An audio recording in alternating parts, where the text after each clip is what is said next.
কখনো ভেবেছেন যখন মাতা সন্তানকে জন্ম দেয় তখন কি হয়?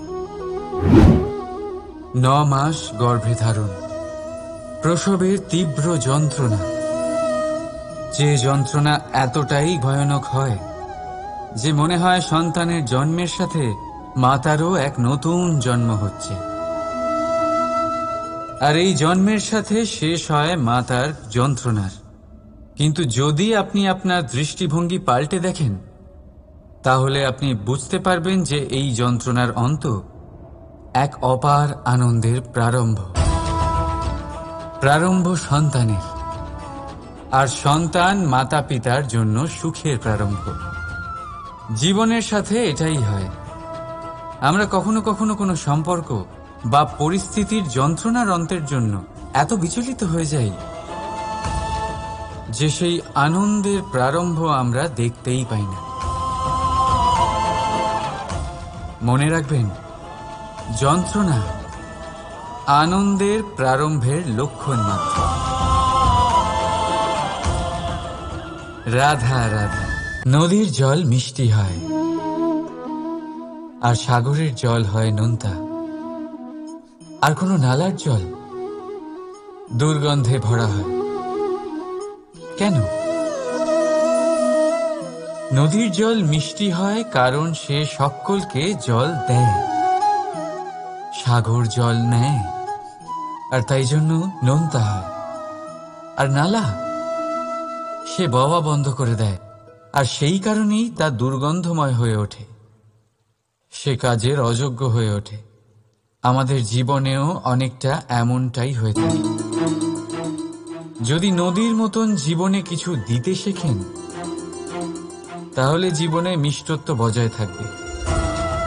যদি সাগরের মতন ভাগ দেওয়ার বদলে শুধু সঞ্চয় করতে থাকেন তাহলে মনে তিক্ততা ভরে থাকবে। আর যদি নালার মতন বওয়া বন্ধ করে দেন, কর্ম করা ছেড়ে দেন, তাহলে কাজের অযোগ্য হয়ে যাবেন। আর সেই জন্য কোনো বিশ্রাম ছাড়াই কর্ম করতে থাকুন। আর যা কিছু আপনার কাছে আছে তাকে ভাগ করতে শিখুন। মন প্রসন্ন হয়ে বলবে রাধা রাধা। মানুষের মধ্যে এক বিশেষ গুণ পাওয়া যায় মূল্যায়ন করার। কোনটা দামি, কোনটা সস্তা, যেটা কিনতে গেলে অনেক মুদ্রা লাগে, অনেক পরিশ্রম লাগে, সেটা দামি। যেটা কিনতে গেলে কম মুদ্রা, কম পরিশ্রম লাগে, সেটা সস্তা। কিন্তু এটাই কি সম্পূর্ণ সত্য?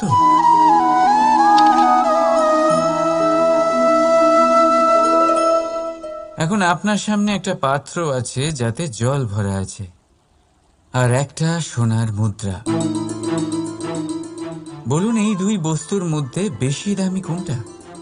আপনি বলবেন সোজা ব্যাপার, সোনার মুদ্রাই বেশি দামি হবে।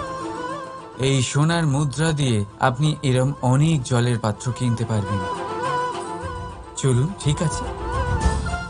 এবার ভাবুন, আপনি যদি কোনো মরুভূমির মাঝে আটকে পড়েন, তৃষ্ণায় কাতর আপনি, তখন কোনটা দামি হবে? তখন তো আপনি এই এক ঢোক জলের জন্য নিজের সারা জীবনের উপার্জন, যা আপনি আয় করেছেন, সব দিতে রাজি হয়ে যাবেন। মনে রাখবেন, জীবনে দামি বা সস্তা বস্তু নয়, পরিস্থিতি হয়। আর প্রয়োজনে যা কাজে আসে তার থেকে অমূল্য এই সংসারে আর কিচ্ছু নেই। রাধা রাধা। এই পদ্মফুল দেখতে পাচ্ছেন আপনি? এটার একটা বিশেষত্ব আছে।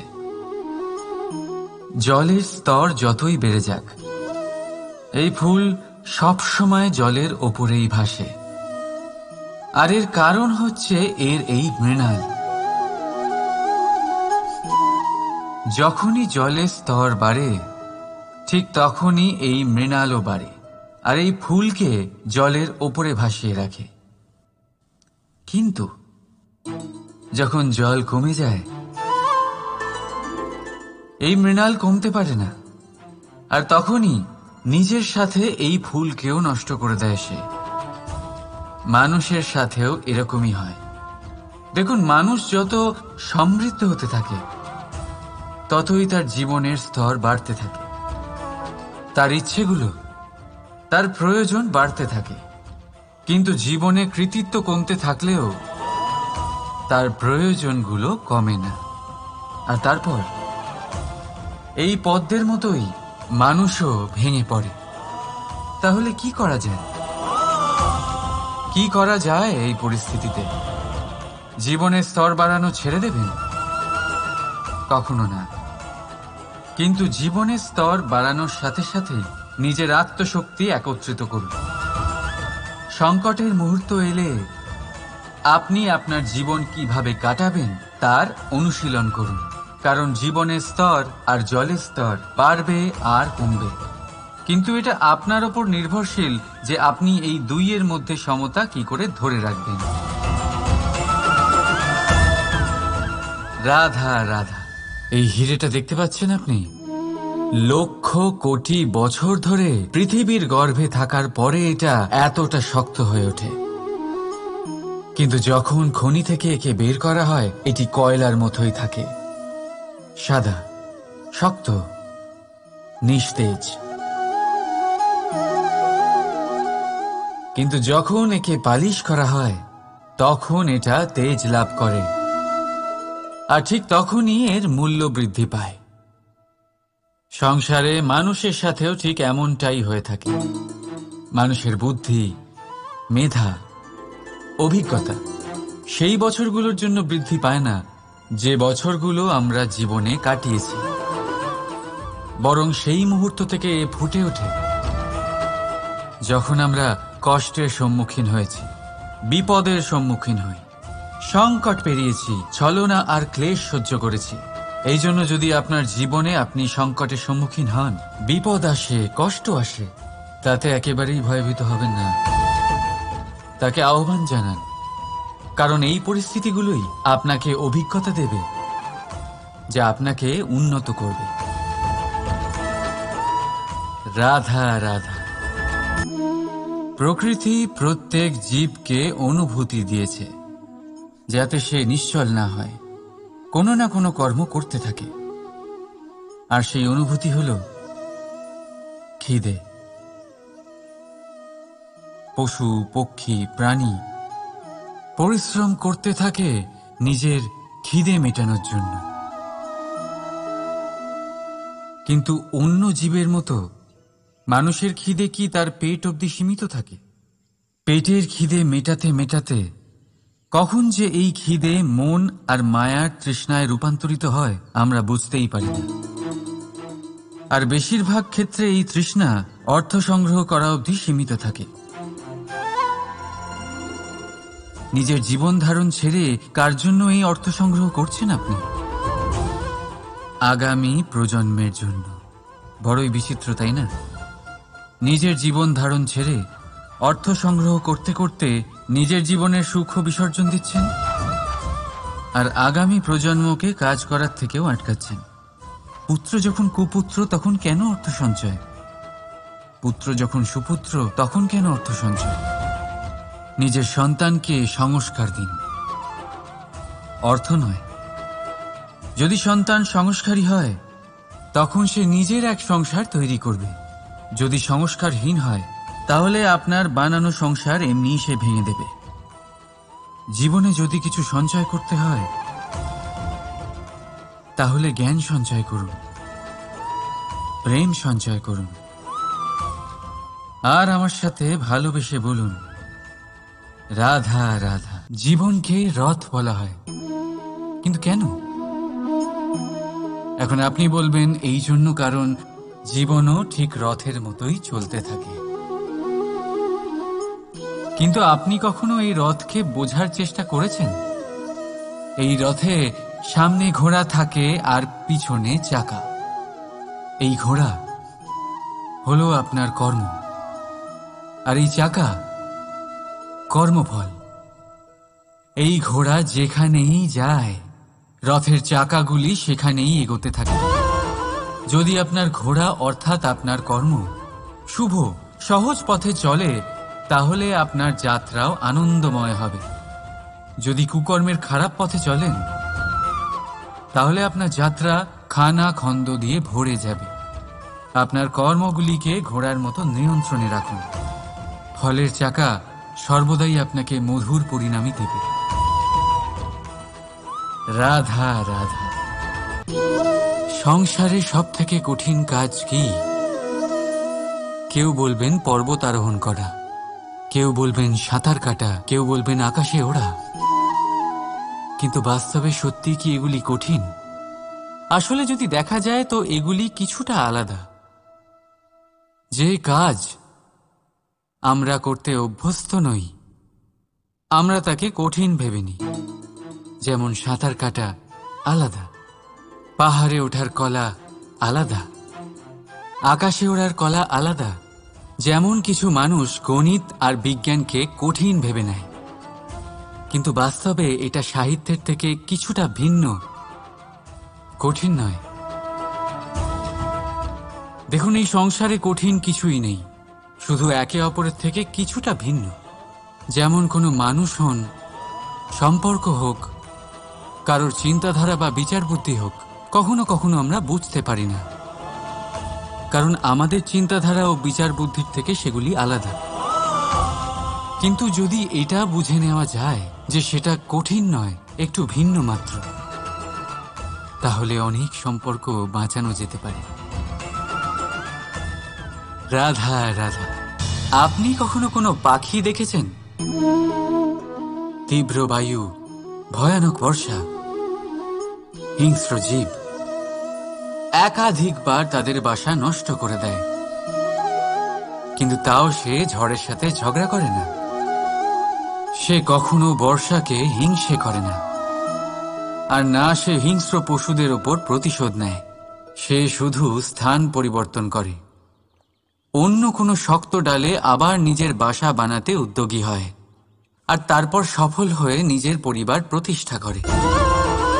আর তারপর কিছু মাসের মধ্যেই তার ছোট সন্তানদের আকাশে ডানা মেলে উড়তে দেখা যায়। অন্যদিকে একটি সাপ প্রহারের প্রতিশোধ নেওয়ার উদ্দেশ্যে মানুষের বসতিতে প্রবেশ করে, আর শেষে সে নিজেই মারা যায়। এই শিক্ষাই আমাদের মানুষদের জন্য প্রযোজ্য। প্রতিশোধের আগুনে মানুষ স্বয়ং ভস্ম হয়ে যায়, উত্থান থেকে পতনের দিকে নিয়ে যায়। তাই যদি জীবনে উন্নতি করতে হয় তবে পরিবর্তনের চিন্তা নিয়ে কর্ম করুন, নয়তো প্রতিশোধ আপনাকে রসাতলে তলিয়ে দেবে। রাধা রাধা। এই ফলটা দেখছেন আপনি? এটা সেই ফল যেটা গাছের সবচেয়ে উঁচু ডালে পাওয়া যায়, কিন্তু যখন এটা খসে পড়ে তখন এটা আকাশের দিকে যায় না যা ওপরে আছে, সে যায় সেই ভূমির দিকে যে নিচ থেকে তার দিকে তাকিয়ে থাকে। কেন? কারণ এই ফলের নিজের উচ্চতার ধারণা মাটির থেকে নিজের দূরত্ব দেখে হয়। এই ব্যাপারটাই আমাদের মানুষের জন্যও খাটে। যদি আপনি সম্পন্ন হন তাহলে তাদের সাহায্য অবশ্যই করবেন যাদের সামর্থ্য আপনার থেকে কম, যাদের সাহায্যের অত্যন্ত প্রয়োজন। আপনার সামর্থ্য বেশি কারণ তাদের আপনার থেকে সামর্থ্য কম। দেখুন, জীবনে আনন্দ শুধু বড় হওয়ায় নয়, বরং তাদের সাহায্য করেও আছে যারা কোনো কারণবশত আপনার থেকে নিচে রয়ে গেছেন। আর যখন একটা ফল এই কথাটা বুঝতে পারে তখন আপনি নয় কেন? রাধা রাধা। সময় বড়ই বিচিত্র অনুভব দেয়। যখন অপেক্ষা করছেন তখন অনেক লম্বা হয়ে যায়। প্রতিটা মুহূর্ত একটা গোটা দিনের মতো মনে হয়। ঠিক সেইভাবেই যদি কোথাও যেতে দেরি হয় তখন সময় দৌড়তে থাকে, প্রসন্নতায় বয়ে যায় আর নিরাশায় থমকে যায়। আপনদের সাথে থাকলে সময়ের খেয়ালই থাকে না, শত্রুদের সাথে থাকলে সেই সময়ই খারাপ হয়ে যায়। কিন্তু এটাই কি সত্যি বাস্তব? না, সময় তো সময়ই হয়, নিজের গতিতেই চলে সে। শুধু সেই গতির আভাস আমাদের মানসিক অবস্থা অনুযায়ী বদলে যেতে থাকে। তাই এই সমস্যা সময়ের নয়, আমাদের মানসিকতা। তাই নিজেকে খুশি রাখুন, অন্যদেরও খুশি রাখুন। আগের সমস্ত ঘটনা ভুলে যান আর একটা উজ্জ্বল ভবিষ্যতের দিকে অগ্রসর হন। সময় সবসময় ভালোই লাগবে। প্রেম করুন সবার সাথে, সময় সবসময় সুখেই কাটবে। রাধা রাধা। অগ্নি জীবনে খুব মহত্বপূর্ণ হয়। এই অগ্নি উজ্জ্বলতা হয়ে আমাদের জীবিত রাখে। কিন্তু ভাবুন, যদি এই উজ্জ্বলতা ক্রোধের অগ্নি হয়ে দিকভ্রষ্ট হয়, তাহলে কি হবে? একটা ছোট পাতা দিয়ে শুরু করে গোটা বনকে ছারখার করে দিতে পারে। ঠিক সেরকমই মানুষের ক্রোধের আগুনও অন্যদের তো ভস্ম করেই, কিন্তু তার পূর্বে স্বয়ং নিজেকেই ভস্ম করে দেয়। তাহলে কি করা যায়? কি করে নিয়ন্ত্রণ করা যায় তাকে? উত্তর হলো, তাতে জল ঢেলে দিয়ে, জলের মতো বইতে দিন একে। ঠিক সেইভাবে যেমন সূর্য নিজের অগ্নিকে তেজ বানিয়ে আপনার কাছে পৌঁছে দেয়। এটাই পার্থক্য সূর্যের অগ্নি আর ক্রোধের অগ্নির মধ্যে। সূর্যের অগ্নি বিচ্ছুরিত হয়ে প্রতিফলিত হয়ে আসে, আর সেই জন্যই তাকে তেজ বলা হয়। অন্যদিকে আমাদের ক্রোধের আগুনের কোনো সীমাই থাকে না। তাহলে নিজের অন্তরের শক্তিকে ক্রোধের আগুন বানিয়ে জ্বালাতে চান, নাকি উজ্জ্বলতা বানিয়ে বিস্তারিত করতে চান? সিদ্ধান্ত আপনার। রাধা রাধা। এই সংসার অনেকটাই বড়, আর আমরা তার কাছে অত্যন্ত নগণ্য। এই সংসারে এমন অনেক মানুষ পাওয়া যায় যারা বোঝান যে এই সংসারটা কতটা বড়, কতটা অদ্ভুত, কতটা সুন্দর। আর এই সংসার রচনা করে পরমেশ্বর কত মহান এক কাজ করেছেন।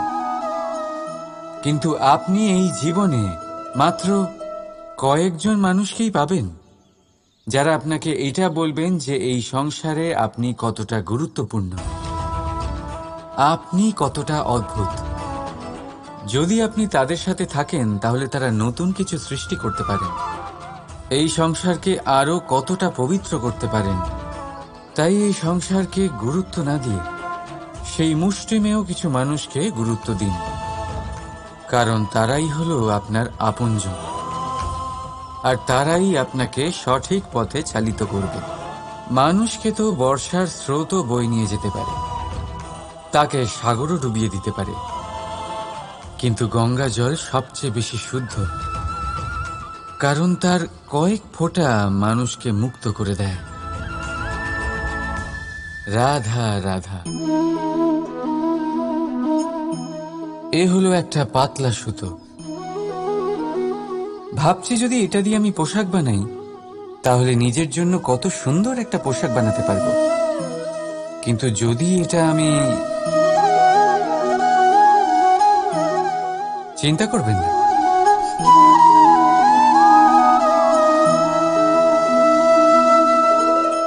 দেখুন এই সুতো জোড়া লেগে গেল। শুধু পার্থক্য হচ্ছে এটাই যে আগের মতো এটা আর সরল নেই, আর এটার দৈর্ঘ্য আগের থেকে কিছুটা কমে গেছে। এই সংসারে প্রেমের সাথেও ঠিক এটাই হতে পারে। প্রেমের এই সুতো যা দুই মানুষকে একসাথে বেঁধে রাখে, অহংকার আর স্বার্থের আঘাত সে সহ্য করতে পারে না, ছিঁড়ে যায়। চেষ্টা করলে আবার এই সম্পর্ক হয়তো জোড়া লাগতে পারে, কিন্তু তা আগের মতো কখনোই থাকে না, কারণ মনে গিট পড়ে যায়। সেই জন্য প্রেমকে স্নেহের সাথে সামলে রাখুন, অহংকার আর স্বার্থের থেকে দূরে থাকুন। রাধা রাধা। আগুন কি করে? জ্বালায়। সেটা কাঠই হোক, কয়লা হোক, বস্ত্র হোক, যাই আপনি আগুনে দেবেন তা ভস্ম হয়ে যাবে। কিন্তু সোনা, যদি আপনি সোনা আগুনে ফেলেন তাহলে তা কুন্দন হয়ে নিজের অস্তিত্ব তৈরি করে। যদি আপনি লোহা গরম করেন তাহলে তা ইস্পাত হয়ে যায়। কেন? কেন হয় এরকম? কারণ তাদের অন্তরের আগুন জ্বালানোর আগুনের থেকে অনেক বেশি তীব্র হয়। এই আগুন হলো পবিত্রতার, এই আগুন হলো নিশ্চয়তার। যদি আপনার লক্ষ্য স্থির থাকে, আপনার ইচ্ছে দৃঢ় হয়, তাহলে কুন্দন হয়ে বেরোবেন, ইস্পাত হয়ে বাঁচবেন, অন্তর থেকে শক্তি পাবেন, আর কেউ আপনার সাথে কোনো অনিষ্ট করতে পারবে না। রাধা রাধা। মানুষের জীবন কি? আপনি বলতে পারেন জন্ম আর মৃত্যুর মধ্যেকার সময়। আর মৃত্যু কখন হয়? যখন মানুষ শ্বাস নেওয়া বন্ধ করে দেয়, হাত পা নাড়ানো বন্ধ করে দেয়, ভাবা ছেড়ে দেয়। এমনটা নয়। মানুষের অন্তর, তার মৃত্যু তখনই হয় যখন তার অন্তরের করুণা শেষ হয়ে যায়। করুণা সেই ভাব যা মানুষকে মানুষ করে তোলে, যা এক মানুষকে আরেক মানুষের কষ্টে তার প্রয়োজনীয়তা অনুভব করে, আর সেটাই তাকে শক্তি দেয় অন্য কাউকে সহায়তা করার জন্য, তাকে পাত্র করে এই সৃষ্টির নিয়ন্তা হবার জন্য। দেখুন, এই সংসারে মৃত্যু কেবলমাত্র একবারই হয়, তাই তার আগে কেন মরব? এই করুণাকে কেন মারব? নিজের মনুষ্যত্ব বজায় রাখুন। মৃত্যুর পরেও আপনি জীবিত থাকবেন। রাধা রাধা। এটা হলো সূচ, আর এটা হলো তলোয়ার। এবারে আপনারা বলুন, আপনাদের দৃষ্টিকোণ থেকে এই দুই বস্তুর মধ্যে কোনটা বেশি শক্তিশালী আর গুরুত্বপূর্ণ হতে পারে? আপনি বলবেন তলোয়ারই সবচেয়ে শক্তিশালী বা গুরুত্বপূর্ণ। আচ্ছা, মানলাম যে তলোয়ার বেশি ভারী হয়। তলোয়ার আপনাকে যুদ্ধে বিজয়ী করে, যুদ্ধে শত্রুর বিনাশ করে, কিন্তু তলোয়ার দিয়ে আপনি কখনো আপনার বস্ত্র সেলাই করতে পারবেন না। যদি আপনার পায়ে কাঁটা ফুটে যায়, তা আপনি তলোয়ার দিয়ে বের করতে পারবেন না। আপনাকে সূচের ব্যবহার করতেই হবে। এবারে বলুন, তলোয়ার পেয়ে যাওয়ার পরে এইভাবে সূচকে হারিয়ে ফেলা কি ঠিক হবে?